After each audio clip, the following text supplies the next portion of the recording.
last night with all those young people. You see what I got on? They had me out all night with the young people. Come to LA, please. Again, you know I'm actually in LA a lot. I'm doing this project with Spring Hill, LeBron Company. Hey, Jeff. What's up, Jeff? See little fella hitting that ball. Hey, here we go. I love LA. I was doing a lot of work in Atlanta, but now I'm doing quite a bit of projects in LA now. So I'll be out there. I'm going to look you up. I did a show out there. I need to do another show. It was dope. It was like almost like a freak Nick. I got to do LA again. But hopefully, I'm happy y'all could join me. I'm not going to keep y'all too long. Normally I'll be on here at lunchtime every day after my workout. You see I'm sweating. I had to get it in. Them boys had me at Club Live last night. Mike Gardner. Shots out to Mike Gardner, Dave Grubman, all them.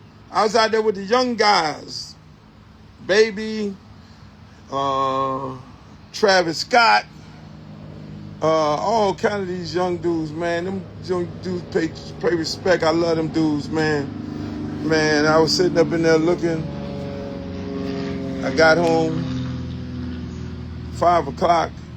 Had to fix the breakfast. See, that's that grown man shit. You got to cook the breakfast. Get your son to school at 6. So you can imagine my day was definitely going to start late. All them little girls running around trying to get an old man. No. But yeah, my regular, everyday, Monday through Friday, 40th anniversary, Chalk Talk. All right. Last week I gave y'all all the list of artists that's on Loop Records, whether it was H-Town, Poison Clan, 2 Live Crew, Trick Daddy, Pitbull, Home Team, Anquet, man, Andrew Griffin, Trelawney, Jesus Christ, MC Shadi, all these artists. Bust Down for New Orleans. All these artists. I told y'all about all the artists. You like this hat? I love it too. All these artists. So now let me give you a little story about, I'm going to give y'all stories now of each one of the artists. Because they're not going to tell y'all about 40-year anniversary of hip-hop started right down here in the South by Loop Records. They ain't going to tell y'all that. So I'm going to tell you. I don't need nobody to be sitting there saying, oh, okay, acknowledge what we did. I'm going to do it. I'm going to fucking acknowledge what we did and how we did it. Because if I sit here, we sit here and expect them to acknowledge what we did, oh, shots out to society. Yes, indeed. They're not going to do it. Everybody want to play crazy, even the locals. They want to think they could group me with everybody. No, we sold millions of records and millions of millions of days doing it. Hits after hits after hits after hits. Discovering hit artists. Oh, Chip, man. Ice Cream and Cake, do the Ice Cream and Cake. Come on, man. Uncle Al, Disco Rick. I'm here to tell you. They're not gonna tell you. But I'm gonna say this here. The entire state of Florida should be celebrating 40 years.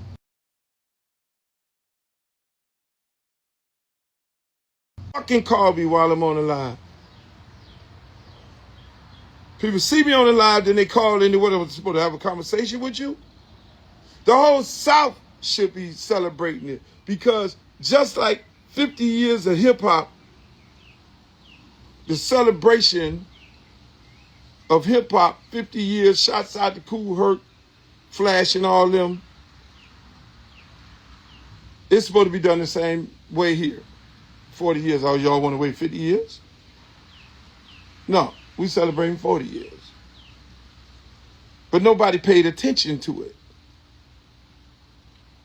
But more importantly, it should have been paid attention to. We should be celebrating it here in Miami.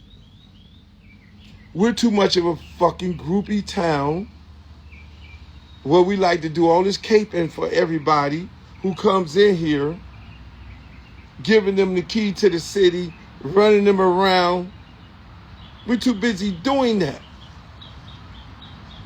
Well, we don't want to acknowledge the treasures that we have.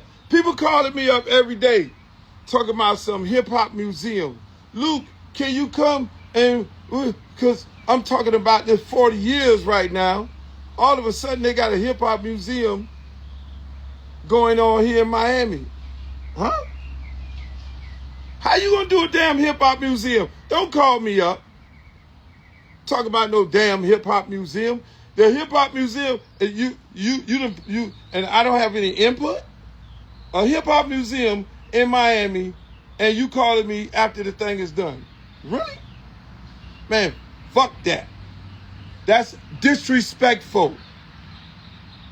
So don't call me, people.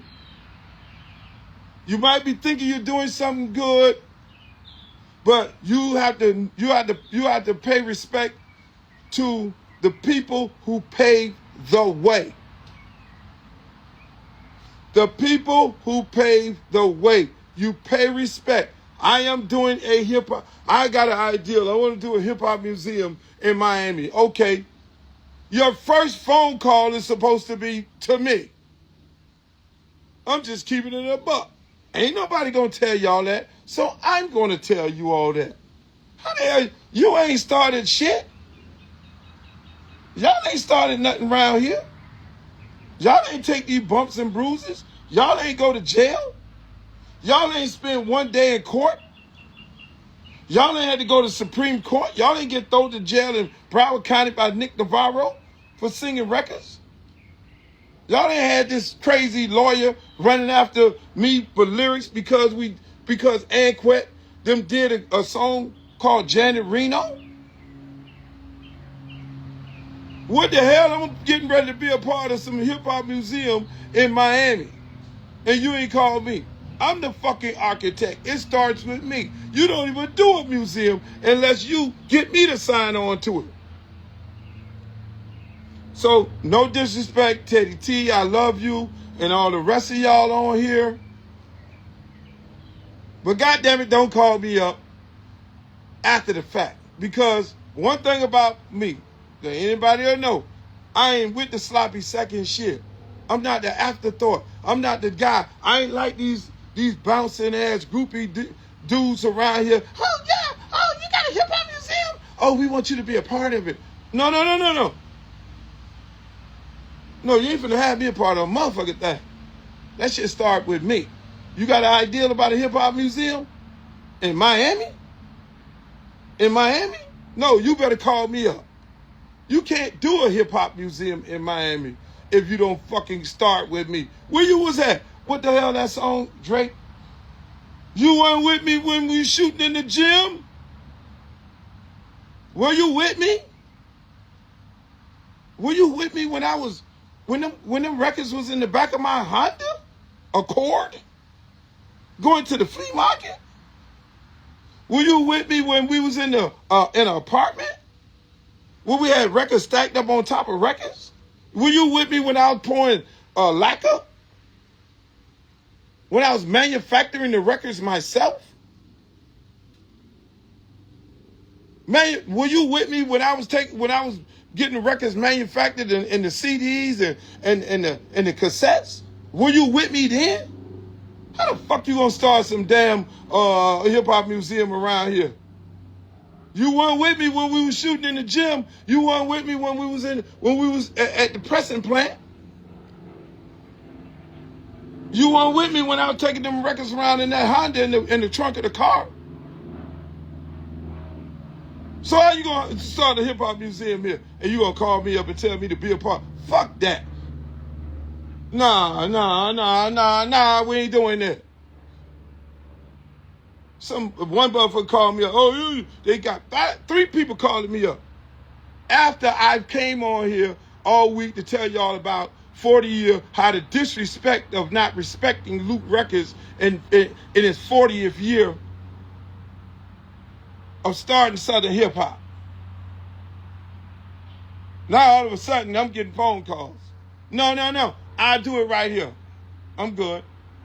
We'll do it right here on this platform right here. And whoever don't like it, oh, Luke already complained again. No, because you know what? You know why Luke gets on his own platform and tell you people set the record straight? It ain't no complaint. It's setting the record straight, boss. It's setting the record straight because they're not going to tell it. If it was Russell Simmons, they'll tell it. If it was Leo Cohen, they'll tell it. If there was Jimmy Iovine, they'll tell it. If there's Dr. Dre, they'll tell it. Snoop Dogg, they'll tell it. Them all my friends, I love them to death. They'll tell it. It's respect. But what happens is, on a consistent basis, throughout my entire career, we got overlooked here in Miami. They hated us. Do you know how many fights I had to have? We was in Biloxi, Mississippi, got in a fisticuff with Run-D.M.C on stage. Because we was them niggas from Miami and we were Bama. Getting ready to get into a fisticuff with who? With Redman. Go listen to their record. Everybody had disrespect for us. We weren't supposed to be in hip hop. Do you know we were in Louisiana? Salt and Pepper, Kid and Play, all them. Do you remember when they got on TV and said that's not hip hop?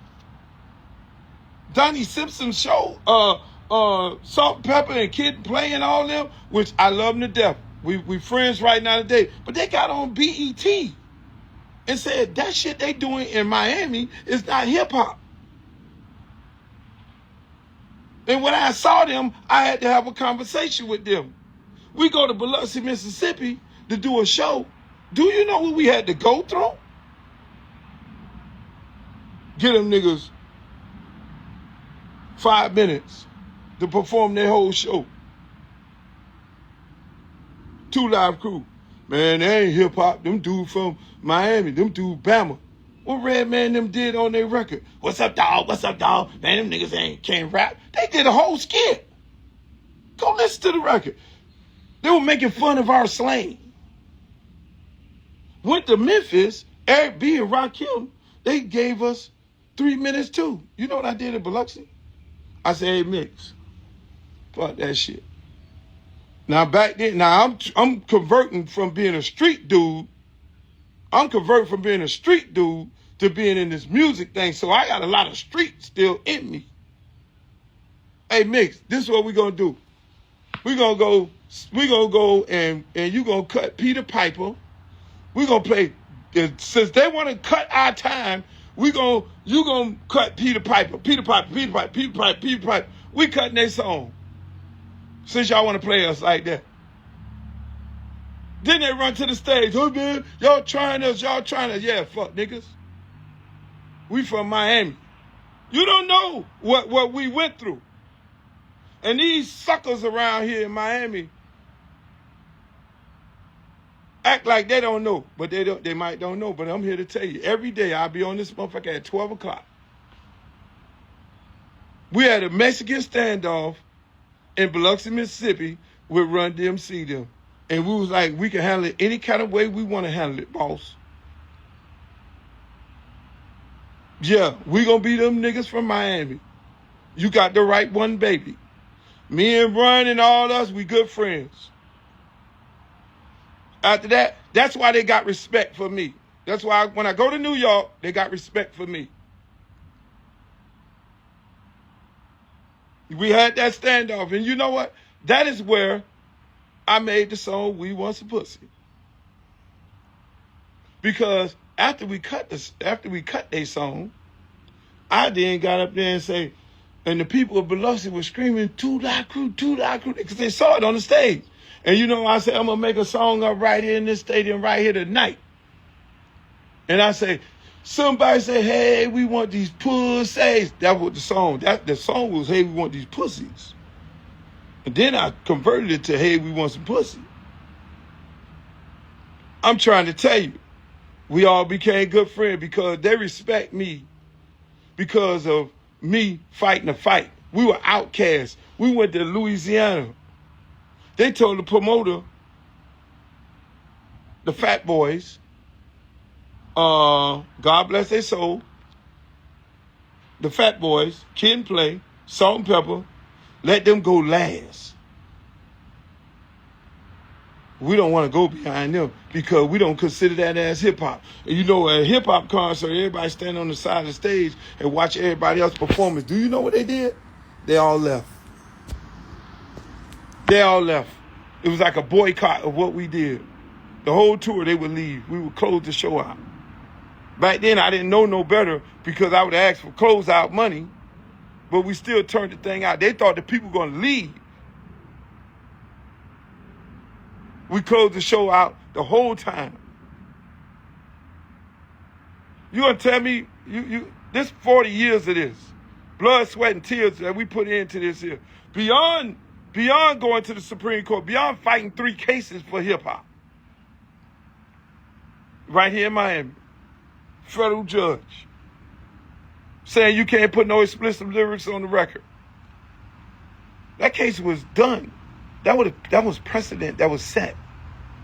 And if you know anything about the law, they could have used the law against every other hip-hop artist coming behind us if I don't go and get that shit overturned.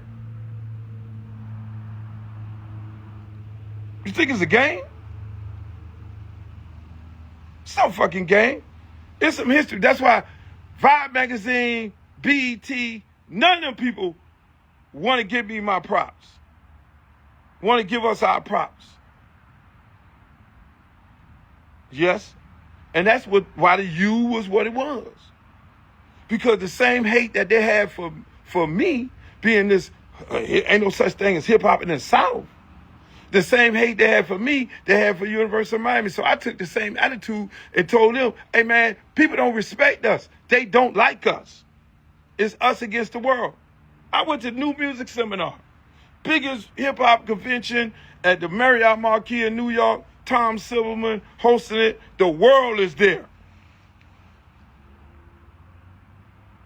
These dudes was on the panel. I'm sitting in the audience. Probably 2,000 people at the hip hop panel. One dude got up and said, they were like, somebody said, do you think this Two Live Crew and Southern hip hop will be a thing?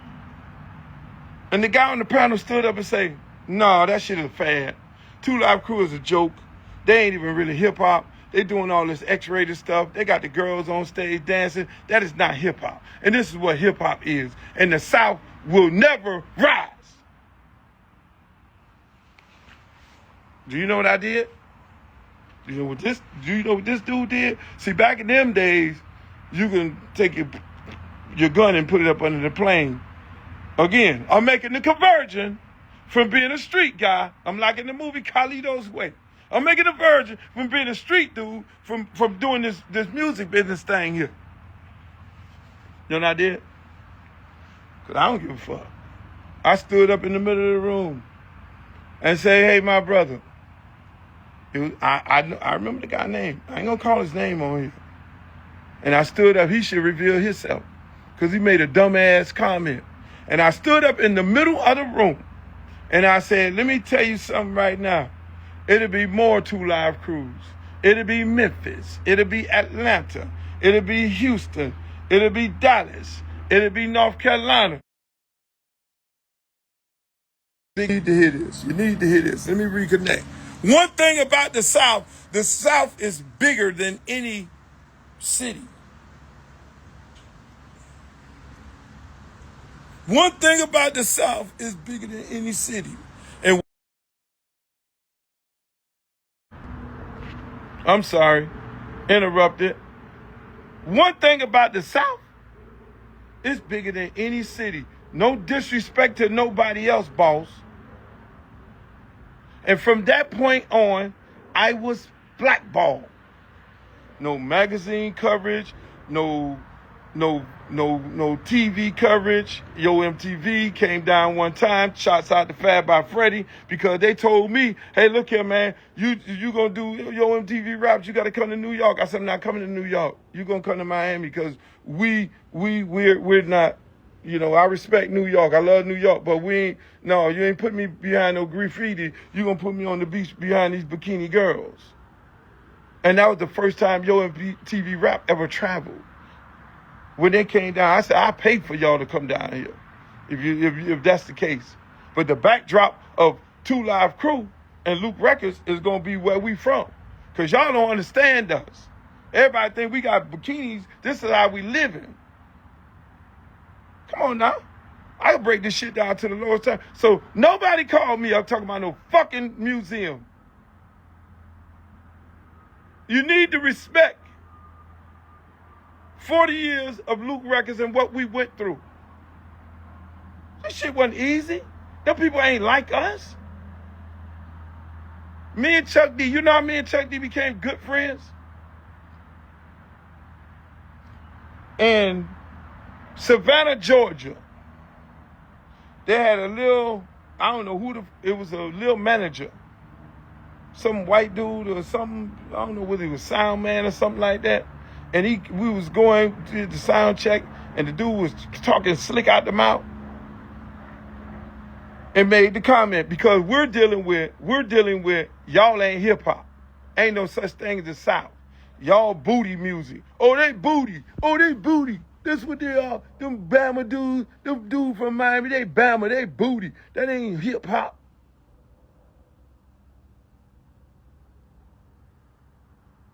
They booty. Come on, man. Y'all don't understand what a brother went through.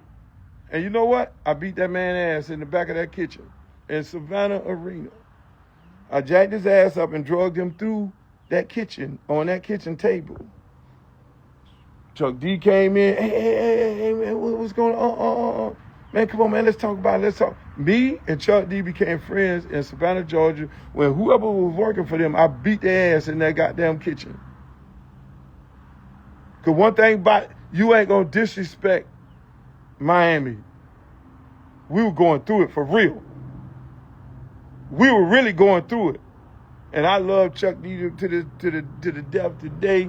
Professor Griff, all them my guys. But them dudes know what the way we paved. They know what we went through. Y'all don't know what we went through for 40 years. We were outcasts. If I just say, fuck it, I'm going to take a L and let them say we ain't who we are, we ain't hip-hop, we ain't got no right to be in this business, we ain't got no right to be on the stage or anything like that, you know what I do? You know what I do? I take the L, go sit down, and go keep my cooking job and my DJing job on the weekend and say, fuck it, you're right. Then it don't be none of this. It don't be none of this.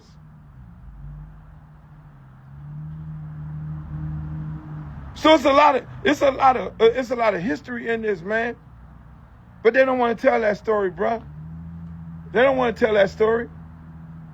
No, they want to describe me as Luke from the 2 Live Crew, not the record executive I am, not the guy who created Southern hip hop, the guy who took artists that had nothing going on in an area where there was no such thing as hip hop. Poison Clan. I took my little cousin and did an answer record to Throw the D. She ain't never been in a studio, never thought about rapping in her life, and quit. They doing answer records. You got Roxanne Shante and these people doing, everybody answer records.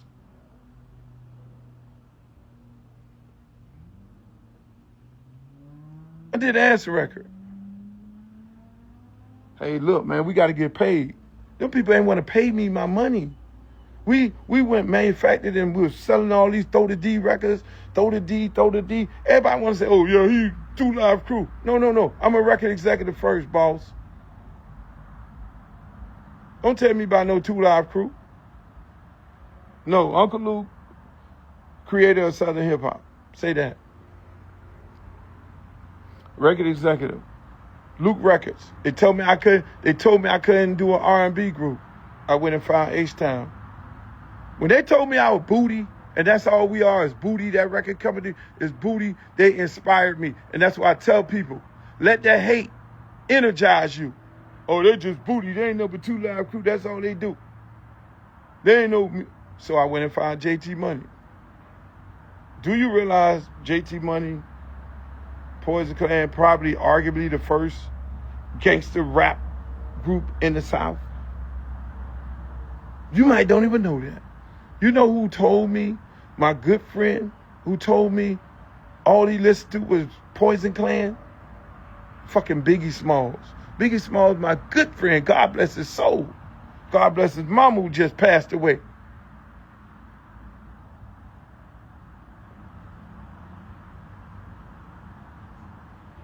I'm just saying. They don't want to tell you these stories. They want to typecast a brother and say, oh, Luke the Campbell, member of Two Live Crew. Man, that's an afterthought. That's just fun. How about starting a record company with my DJ money? Shouts out to Vicious Five. How about starting a record company with my DJ money? You from Pensacola, you're right. You want to know a story about Pensacola? I had all my DJ money, doing these shows. Second person to bring hip hop to Miami because there wasn't no such thing. I'm bringing people on People's Express. Hip hop artists came to Miami with me promoting them before I got in the music business, just so you know. They don't want to tell that part. They don't want to tell that. Pensacola. I took all my DJ money. I did a concert at the Pensacola Civic Center with Reby Jackson, Real Roxanne, and some other people. And I lost every dime of my savings. I lost every dime of my savings because the show was a flop.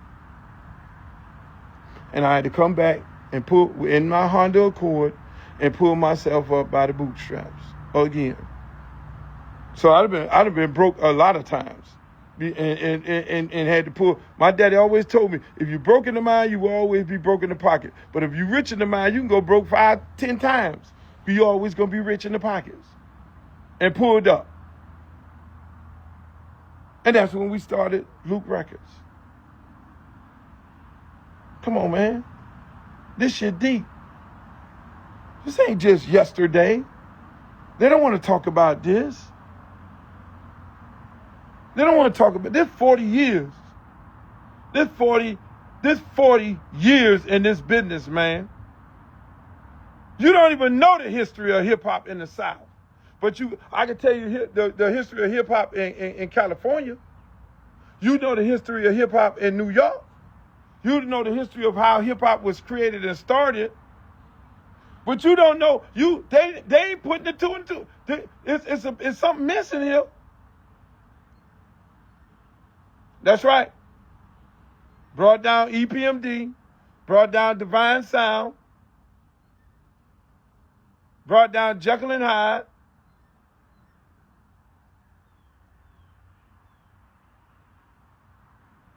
They don't want to tell you about this. This thing deeper than rap, boss. They want to give kudos. That's why when you hear Master P talk, that's why I love Master P to death. Master P tell you in a minute. No, Luke. Go listen to Jay-Z tapes. Who taught us how to get money in the hip-hop business? Luke. And nobody was getting no money. First of all, let me tell y'all this. This shit get me hot. Let me tell y'all this. Do you know first independent company doing hip-hop? Independent. We ain't affiliated with no, in the South. Rapper. Who did it? What? artist did his own label? What artist did his own label and put other artists on his label? Where the hell do y'all think that came from? You thought it started with Puff Daddy? You thought it started there? No. We made them modify the game. No, it didn't start with Dr. Dre either. Dr. Dre was still on Macola Records. We modified the whole game. We made the industry change the game because the industry, we was riding on the bus. When we all became friends, we all had a respect for each other. Jazzy Jeff on there, Kool Mo D and all them on there. We sit by the campfire and everything before we do shows, and we sit there and talk. Man, how you doing this shit? Russell Simmons one day come out, man, if I did what you was doing, I made $1 billion. Man, how you doing this? Source Magazine did an article. I say, man, down in Miami, all the records have to get manufactured for the Caribbean islands. We are manufacturing plants here. So they manufacture the vinyl, the cassettes, the CDs, and they ship them overseas from here. So I use those same plants that they ship the Spanish music with. I use them same plants to put my music out, and I'm paying dirt cheap. One, because I can't even get a deal. There's nowhere in the world you can, just think about it. You going from Miami, going up there to New York with a record from Miami talking about you trying to get a deal. Them people ain't trying to hear that shit. Huh? You from Brooklyn? Yeah, you say, wow.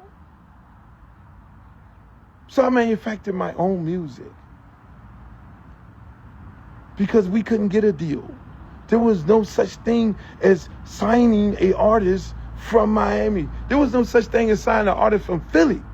There was no such thing as signing an artist from nowhere. That's why Macola Records put out all the California hip-hop artists, include the 2 Live Crew. You think this shit deeper than rap? So this little young dummy, street dude, had to use his common sense. We're talking 40 years of this, man. And go down there to a bunch of Spanish dudes and say, man, I got this record, throw the D.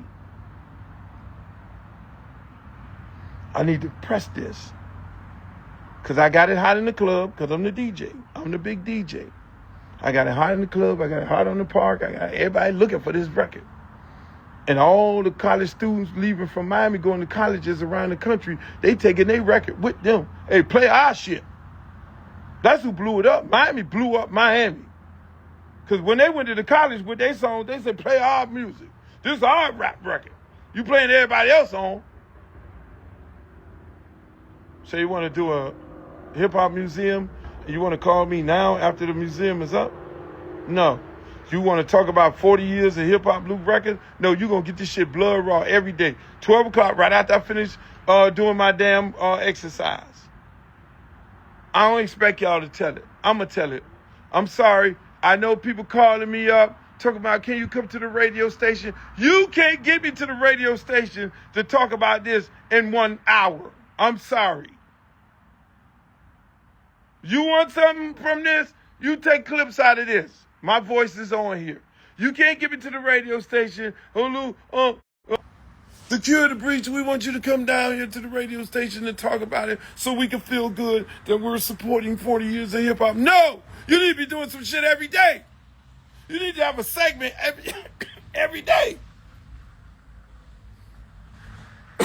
You don't need to call me. Call JT Money. Call Trick Daddy. Ask him how he was discovered.